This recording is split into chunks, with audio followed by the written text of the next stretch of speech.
From the 3-point line, the Lakers were 3 from 16, shooting 18%.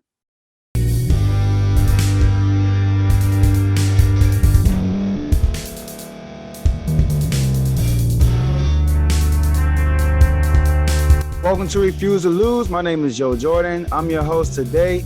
Today we're going to talk about the Lakers versus the Pelicans game. That game was a playoff atmosphere, a lot on the line. You have the Pelicans right now. They would have lose that game. They would be 1.5 games behind the Lakers, where the Lakers have an opportunity to tie the tiebreaker. All right, to tie the season series. And then you have the Lakers. If they lose this game, they'll fall a half game behind the Pelicans, while the Pelicans only winning the tiebreaker. That means they'll beat them twice out of 3 games. And the Spurs will be only a game behind the Lakers. The Lakers will be in the 10th spot. The Spurs will be a game behind the Lakers while owning their tiebreaker, right? And the Spurs being on a 3-game losing streak. Sorry, 3-game winning streak. So the Spurs are hot right now. So this game started off well favored the Lakers. They was on a 12-0 run to start this game. I mean, the first half of that game, the Lakers really couldn't miss anything. They were on fire. All right. The Pelicans, they only played bad, in my opinion, in the start of the game. But since then, they played a well-balanced game. It's just that the Lakers could not miss anything. All right. You got LeBron James. LeBron James had 25 in the first half, shot 69% from the field. Westbrook had 12 in the first half and shot 71% from the field. LeBron was 6 from 9 from 3. Think about that. And Westbrook was 2 from 3 from the 3-point line. So they shot terrific from the 3-point line. The Lakers as a whole were 11 from 19 from the field, 57%. All right.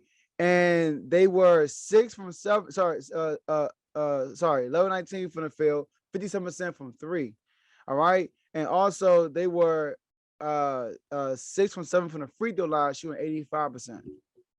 So the Lakers played terrific in the first half, but then the third quarter came and Trey Murphy the third, he took off, right? He had 16 points in the third quarter.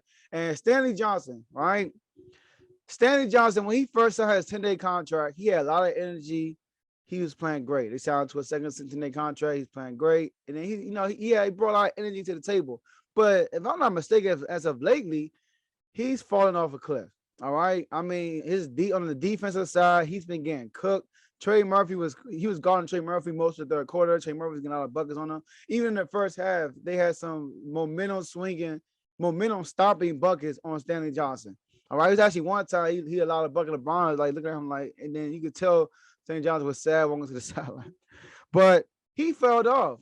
He's not playing at the level he was when he first came in. All right. And that's going on with a lot of these players on 10-day contract. They come with a spark and then the spark eventually goes out.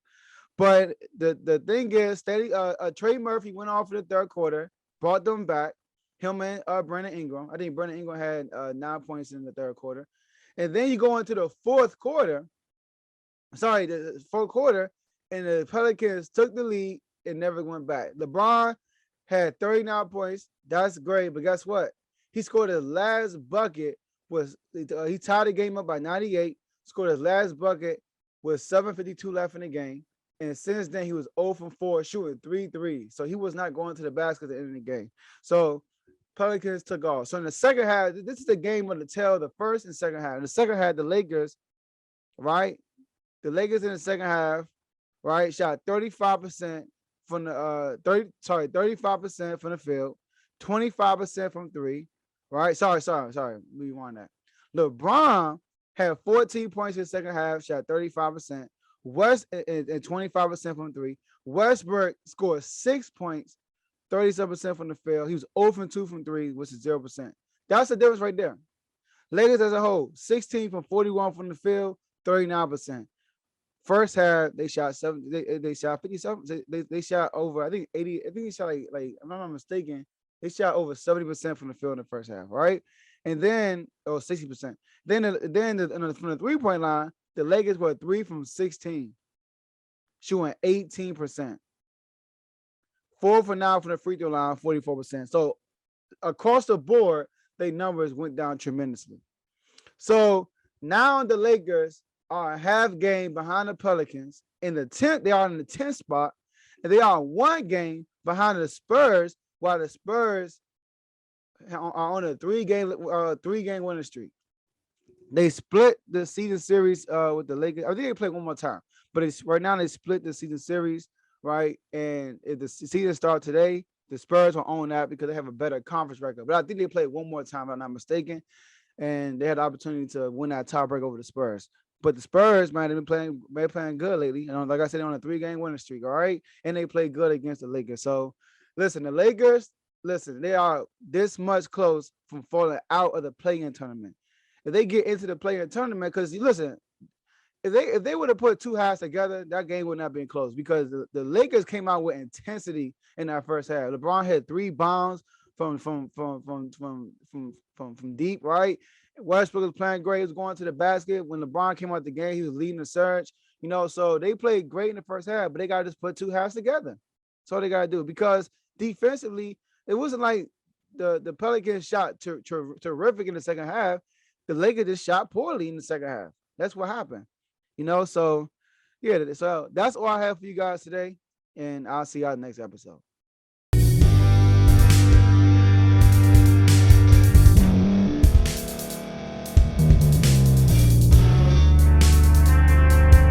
Thank you for staying to the end. If you're watching this on YouTube, please like this video, subscribe, and also hit that notification button so you can be notified next time we put out a video.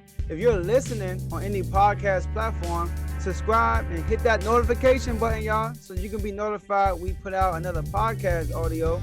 And last but not least, hit that share button. No matter what you're listening to or watching it, hit that share button and send it to somebody that you know that would love to watch this episode you just listened to. So once again, thank you for staying to the end, and we'll see y'all in the next episode.